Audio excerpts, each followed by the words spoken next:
Alright boys, what's happening? Welcome back to another F1 2020 video here on the channel, and today we do have the Monaco Grand Prix in Monte Carlo, one of the most infamous races on the F1 calendar, probably the most popular. Obviously, I'm sure everyone, even people who aren't F1 fans, know about the Monaco Grand Prix. High-speed street circuit through, of course, the streets of Monte Carlo. But yeah, we do have a few things on the calendar first. Coming back to us, some activities, an energy store cell positioning upgrade, which does come back completed. Obviously, there was a 0% fail chance on that because of it did fail and we had to do it again. I don't think we do actually have any resource points available to get an upgrade. I think they're all 500 plus. Let's just check. Yeah, like 550. Let's see what this one is. 575. Yeah, so we don't have any resource points, unfortunately. The next upgrade we are going to go for, though, is an aerodynamics upgrade. And we're going to reduce the failure chance on this. We're going to get a quality control upgrade, $2 million. Very expensive, but it is the next upgrade we're going to go for on the R&D tree. So I just don't want it to fail because we have just wasted so many resource points this career mode having to redo upgrades because they failed every time. I don't know if that's a glitch or if I've just been very unlucky. But yeah, we have been very unlucky, like I've already mentioned. So yeah, I could actually buy another upgrade, but we do want to save some money. Like I said, I do want to look at getting a secondary driver later into the career mode, probably at the start of season 2 actually. But yeah, let's get into the race weekend for Monaco. Just as we go to advance there, it does say our current gearbox has fulfilled its requirement to do 6 races. We can get a new gearbox without a penalty. I'm not sure whether we should or not. Like, I don't know how this does affect us, but because it says we can do it now without a penalty, I'm assuming that means if we try and do it later, we might get a penalty. So we may as well get a new gearbox right now.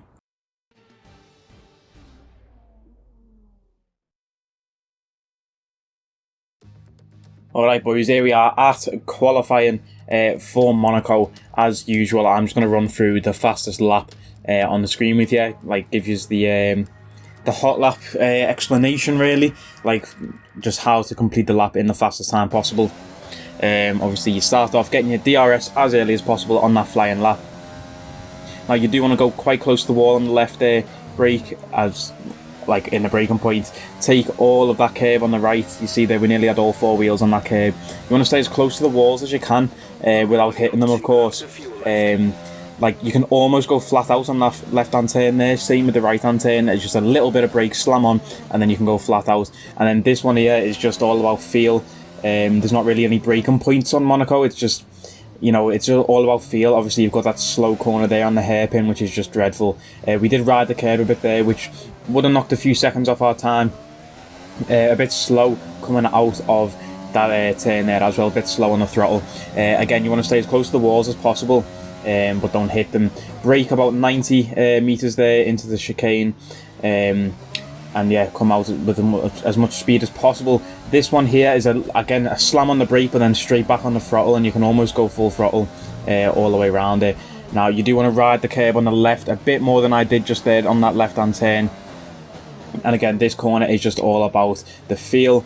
And then we come round again, get a nice little apex on that corner, get the DRS zone, and then end up going across the line with a 1:16.6 as our best time.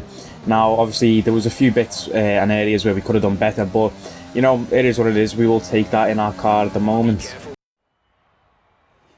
Now, as you can see on the standings here, Charles Leclerc set the fastest lap with a 1:12.9, which is just a ridiculous lap. And we did come P22 with that 1:16.6. Even Boccolacci beating us by nearly a second and a half there. So maybe the difficulty was a bit too high for this one, or it was just a bad lap from us. I felt like it was quite smooth. Definitely some areas we could have improved on, but for Charles Leclerc to get a 1:12.9, that is crazy. That's nearly 4 seconds faster than us. Let's get into the race though.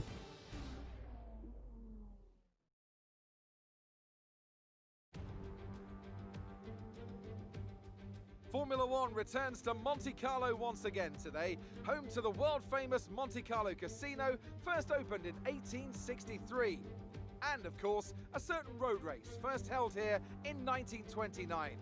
There's no greater an occasion, no more valuable a win than the Monaco Grand Prix. We already see the lowest average speeds of the season here at the Circuit de Monaco, and they'll be even lower in the difficult conditions today.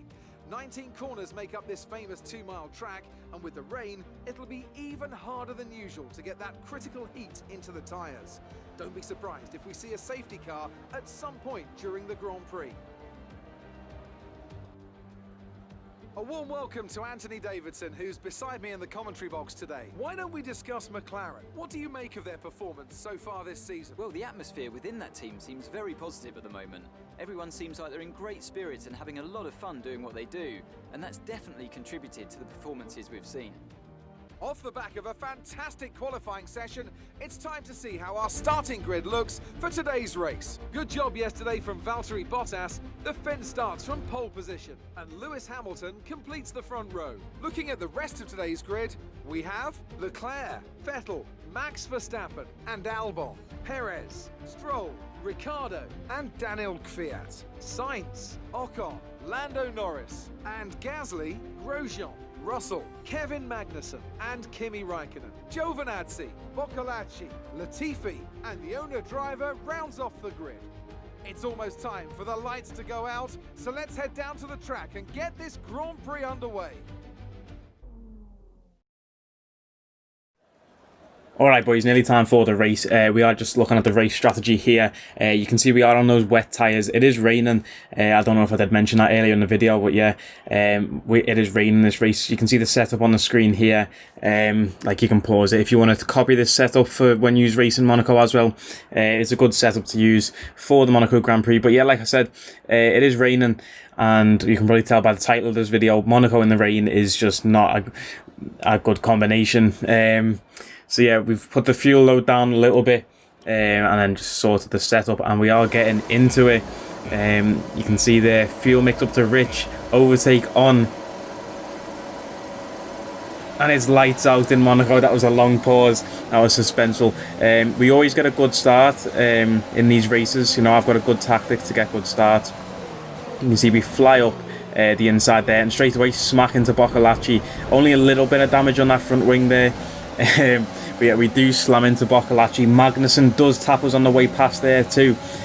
So straight away we are picking up a little bit of damage on the car. Try and go wide around the outside there, but with the first lap, you know, it's best to just stay in formation, stay in the line through the first lap. And as you can see here, look how slow everyone's going around this corner. There is a yellow flag out as well. Back to a green. Coming up to this hairpin corner, which is the slowest turn on the F1 calendar. Like, it's actually ridiculous. I hate this corner so much. But yeah, you can see everyone's just staying in a nice straight line. There have been no crashes so far as well, which is surprising. You know, I was expecting to see someone go flying off the track, or go skidding into the wall. You can see we almost go skidding into the wall there, as we do have to readjust our steering because we do lose it a bit. Nearly hit the wall in the tunnel there as well. Like I said, Monaco in the rain, like controlling the car is so difficult, and keeping the traction, and obviously like your visibility is impaired when you're right behind a car because you have that spray that comes up and hits the camera, and then you can hardly see anything, so you end up missing your braking points, and then you might just crash into the back of a car, which is what we did with Boccolacci at the beginning. But as you can see, Magnussen is pulling away from us. He's creating a big gap already. We're in P19. Giovinazzi is quite close behind us, and then Raikkonen is behind him, and then I don't know who's P22, probably Latifi, the stinker. But yeah, we are up in P19. We come across the line now at the end of our first lap with a 150.9. Obviously it's the first lap, so it's going to be slower than usual, but yeah, we are taking some damage on the front wing there, as you can see. A little bit of damage to the engine. Well, not damage, but there's a bit of wear on the engine. You'll see later in the race as well. We do get a few like messages from our engineer to talk about the engine and what impact that will have on the race.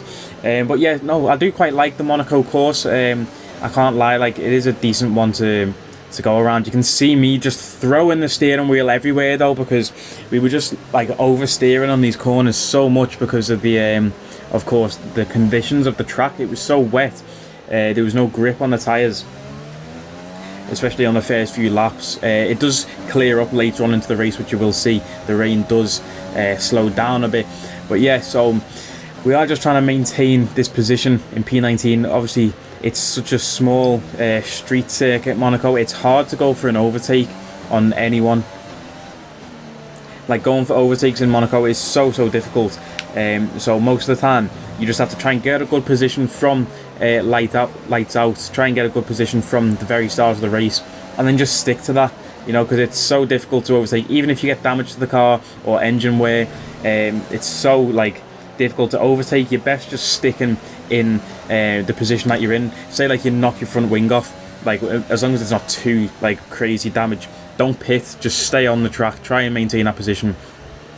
You can see we crossed the line there with a 131.5. Obviously that's going to be a lot slower than qualifying because it is race conditions and it is raining, of course, different tyres, different track conditions, and I'm just a bad racer, to be honest. Like, I set times in qualifying, never hit anywhere near close to that in the race. Of course there's the added weight with the fuel and that, but still it does come down to racing ability. I do just lose focus, especially when there's other cars on the track with me. Like when it's just qualifying and it's just me, of course there's other people out there, but when I'm just focused on me and setting my lap, then I'm fully focused, hit the braking points everywhere and that. But in a race, I do tend to lose focus. You can see there the engineers just said we are seeing some wear on the MGUK. I can't remember what the MGU stands for, but the K is for kinetic, and I know that is the part of the car that helps with the ERS deployment. Now, of course, ERS, when you brake, your car's brake pads take that kinetic energy from braking and turn that into extra energy for the engine, which is the ERS. And that's what the MGUK does. It takes that kinetic energy and converts it into that ERS deployment energy. Of course, so having wear on that component of the engine means that your ERS recovery rate is slower. So you can see we do run low on ERS this race, because I do keep using it all the time to try and catch Magnussen, because he's flying ahead of us, and everyone above us, like we're obviously in P19, everyone above us is just flying ahead. We can't catch them at all, so I keep using that ERS. But of course the ERS recovery rate is very slow due to the wear on the MGUK.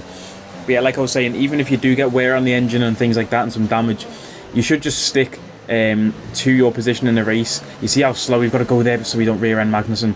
Yeah, you should just stick to your position in the race. Of course, a few years back it happened with Daniel Ricciardo when he was at Red Bull. He had some wear on the engine. He could only use like 80% of his engine's power or something like that, and he had Hamilton chasing behind him for the last few laps of the race, and he just stuck it out and ended up taking the win in Monaco. I think that was 2018, was it? But yeah, of course, that's where I got the tactic from, really, seeing Daniel Ricciardo do that with 80% engine power. This little chicane here, I always scuff that curb and always take it poorly. That's probably where I lose the most speed on this track, I can't even lie to you. I never get a good exit coming out of that one there. But yeah, so like I say, so yeah, we are just trying to catch Magnussen. That is the main goal here. We've of course got our teammate Boccolacci in front of Magnussen. You can see I forgot to turn down the fuel mix, so we are actually in the minus for laps on the fuel mix, so we do have to turn that down. Of course, when you need extra power from that engine, throw your fuel mix up to rich and slap the ERS on. That's how you get the most power from the engine. So that is what we do when we're trying to catch. Of course, we're trying to catch Magnussen. Like I say, he's a whole 2 seconds ahead of us. We've had to slap the fuel mix down to lean to try and recover some of that fuel. Turn the ERS off. The MGUK is damaged, so the ERS recovery is slow. It's just not going our way at all. And you can see that we have some damage to the front wing. It's red at the front and like yellowy at the front left. So it's not good. You know, you see a bit of understeer there as we nearly slammed straight into the wall head on, and that is of course due to that damage to the front wing. And you will see later on in this race, we do when we do go for our pit stop, the mechanics around us just had an absolute howler and just didn't change me wing for like a good 10 seconds. They just stood there. I don't know if that was a bug in the game or what that was for, but yeah, you'll see that later on anyway. And you can see there, we almost get, oh, that's exactly why, that explains it, 5-second penalty for corner cutting we've just got there. Because Giovinazzi, the absolute idiot, just ran straight into the back of us and sent us flying over that corner. Now, we got a 5-second penalty for that, but there's absolutely nothing that I can do about it. Like, you saw the clip yourself. I don't know what I'm supposed to do there. Like, honestly, he's hit the back of us and we've gone skidding across the corner. Are we supposed to turn around and do the turn again? I don't think so. So yeah, we do get a 5-second penalty for that, which is very annoying and does come back to bite us. But that makes perfect sense now about the pit stop. Yeah, that is just so annoying that did happen. A similar thing happened to Hamilton a few years back as well in Monaco. Max Verstappen sort of cut him off on that same corner, and he had to go straight across it rather than go through it. It's pretty much exactly what happened to me there. I don't know if Hamilton got a penalty for that, but of course we did, which is just unfortunate. Just skipping forward a few laps there, you can see that Magnussen has increased that gap between our car and his car by a quite significant amount. And we almost get a corner penalty there again for exceeding the track limits there. But yeah, no, we had a bad few laps back to back there from lap 6 onwards to of course lap 9 now. But yeah, we had a good few laps to start, and then a bad few laps back to back. That gap between us and Magnussen has just got massive, and yeah, it's just, this race wasn't, it wasn't good. It wasn't good. Like, there's no point in sugarcoating it. As you can see, we've moved on even later in the race now. I think we end up taking some damage a bit earlier. We're getting chased now by Kimi Räikkönen, who's overtook Latifi. I'm sure it was Latifi that was behind us. But yeah, you can see we are just battling now with Räikkönen, of course, of the Alfa Romeo. And we do take some damage, little bits of bumps from Kimi Räikkönen there. And as we come into the hairpin shortly, we do take a lot of a big hit in the rear right from Latifi there. I don't know what he's thinking. He just absolutely slams into us. I don't know what damage that did to the car, but like, it didn't say the front, like the rear wing was affected or nothing like that. I don't even know if the rear wing can get affected on this game, because I don't know if that can get changed in the pits, or if you're just going to retire. I've not seen that before. But yeah, no, we take some big damage there from, or like a big collision at least, from Latifi, who's obviously trying to overtake us aggressively. And you can see that we still haven't beat our best lap as well. I think we set that on lap 2, and we are on lap 10 now, and we still haven't beat our best lap. So it's like, it's one of them. But we did take a bit of damage early on. We have to get that change in the pits. I don't think we've actually pitted yet, but that pit stop will be coming up soon. And you can see Magnussen's now 21 seconds ahead, which is just crazy. We take another hit in the back there. I think that was Latifi again, tapping us on the way past, or like coming up to the corner. And he's just an idiot. He's just an absolute fool, Latifi. He just kept banging into us.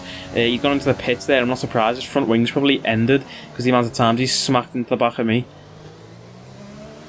You can see the radio engineer as well, the car engineer has just said on the radio that the rain's going to lighten up soon, so want to look at switching to slick tyres, so we can change tyres in a minute, because the rain's going to stop. The track will still be wet, but obviously the rain's going to stop, so it will be less wet than it already is.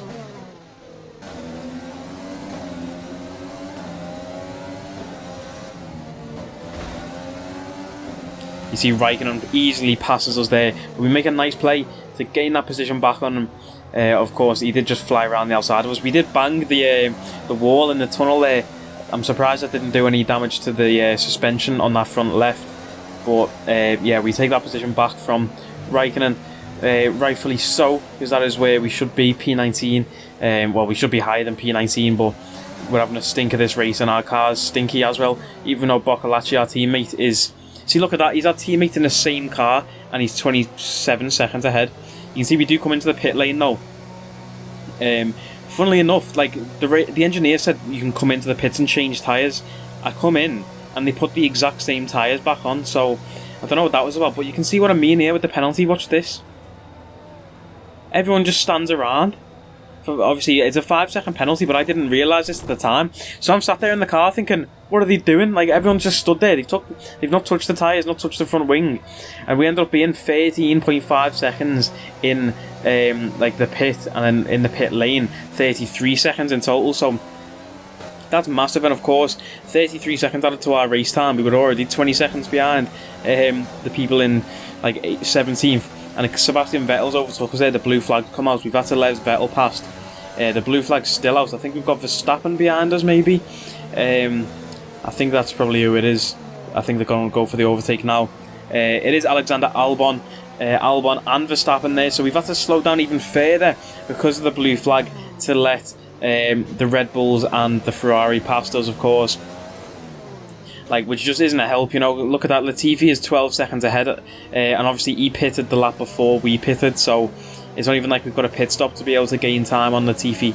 We're literally just out here in P22, just like trying to make up speed, which is very hard to do on this course, very hard to do in the rain, especially on this course. So we are trying our best, but you know, it's not looking good.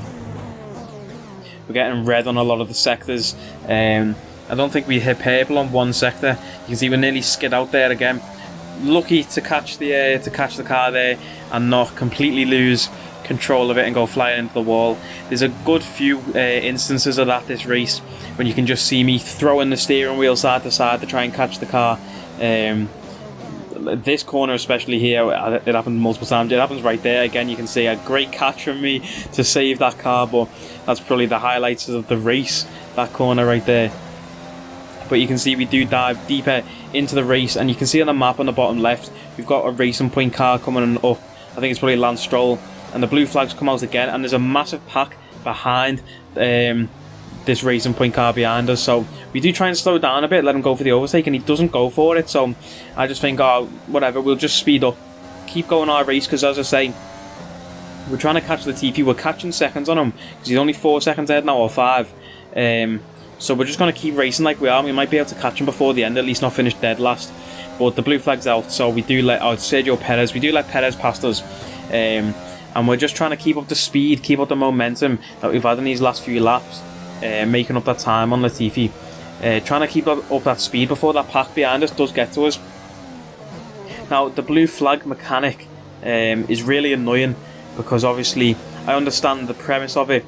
Like, if you're a slower car, there's faster. We do bump Perez a bit there, but yeah, we'll ignore that. But yeah, like, I understand why they do it. If you're a slow car, let the fast cars pass you. But like, they don't try and pass you unless you literally, like, I literally sit at the side of the. In fact, well, it's not even on this lap. You'll see on the next lap. But yeah, see, like, see the distance between me and the car behind, and the blue flag's still out. It's like, I'm not going to slow down, lose all momentum that I've had in these last few laps, just to let this person pass me who's not even close to me. Like, if he's close to me, fair enough, I'll move out the way for him, yeah. But look how far they are. Like, you can see in the bottom left in the map there, you can just track how, like, the actual distance between us and the cars behind. Like, it's quite a substantial gap. So I'm obviously not just going to ruin my whole race, even though the race is already ruined. We nearly skid out again there, lucky to catch the car. But like, obviously I've got a good bit of speed, good bit of momentum. I'm losing it actually, because all I'm thinking about is this blue flag. But you can see on the straights here, we are just pulling away. I think it's probably Lance Stroll behind us in the other Racing Point. We're just pulling away from them. Do you know what I mean? On these straights, like, there's no point letting them overtake us because they're not close to us to go for the overtake. So we just lose even more seconds. It probably would add about 4 seconds. Nah, that's a lie, but it definitely had 1 or 2 seconds extra. But obviously in F1, seconds are everything. And look at that, a 5-second penalty for ignoring the blue flag. Now, you have seen yourselves in that bottom left of the map, and even on the indicators on the screen, they've not come close to me to go for an overtake. Like, have I really got to slow down all the way, like pretty much down to first gear and just cruise like I do here? Because I didn't want to take another penalty, so I just do cruise in first gear, hugging the wall. I bumped the wall 2 or 3 times there, trying to let these idiots pass me. Yeah, because they won't go for the overtake, and look at that, they just fly past me now. Yeah, but I've given them room. Obviously there's room, they're going to go for the, like, they're going to go into the room, but it's ruined my race. We nearly cut the corner again there. And obviously the checkered flag's out. It is the last lap of the race, so I shouldn't be too, like, bothered by it. But you can see we were 4 seconds on Latifi. He's now 12 seconds. Like, we could have caught him, do you know what I mean, and not finished dead last at that embarrassment of a P22 on the record. But I mean, this car is trash. Like, if you could feel the handling of this car, the aerodynamics, and it's just terrible. It is a terrible racing car. But yeah, it is what it is. We'll improve it over the coming seasons. We do cross the line, and we do finish P22. You can see the standings here in a moment as you look at the rainy landscape of Monaco there. Valtteri Bottas, of course, the race winner. Lewis Hamilton in second, a Ferrari in third. It's probably Charles Leclerc, the hometown boy, who did get, what was it, something crazy like a 1:12 in qualifying, which is just a ridiculous lap time. You can see the guys on the podium there. I wonder how long it'll be before we see ourselves up on that podium. Probably a very long time, and I don't even know if we'll get to it, to be honest. I'll discuss that in the outro, so stay tuned for that as we just watch the celebrations here, and then we'll have a look at the standings, see where our teammate Boccolacci finished. That'll be interesting to see. I think he had a good race compared to us, at least, but everyone did compared to us. You see there, Bottas with the fastest lap and the W. You can see, obviously, Charles Leclerc did come in third as well. Boccolacci in 17th, up from 20th on the grid. We obviously finished P22, which is a howler. But, yeah, started in P22, ended in P22. We climbed to P19 on the early laps. Thought we could have stayed there, but clearly not. It wasn't meant to be. It wasn't meant to be. We'll get it back in Baku. I'm sure we'll have a better form, a better race in Baku. You can see the rivalry breakdown here with Roman Grosjean. It's 21-21 each. 2 races remaining in this rivalry before we pick someone new. I just want to beat him. You know, I really don't want to get beat by Grosjean. We do actually level up here to team level 7. I'm not sure what that gives us. I'm not sure if that does anything for us, but we do level up, so that's something worth noting. Yeah, we're both driver level 5. Obviously, don't get nothing from the sponsors because we've got unrealistic goals. But yeah, okay. So of course, like I've mentioned, the Azerbaijan Baku Grand Prix is next. And yeah, like I've not recorded this episode yet. It's been a while since I've uploaded an episode of the F1, as I'm sure people have noticed. It's been like 6 days or a week or something or since I've last uploaded. But like, these episodes take so much effort and so much time to put together. It really does like take a lot of time. So yeah, you'll have to bear with me. You know, this series will come.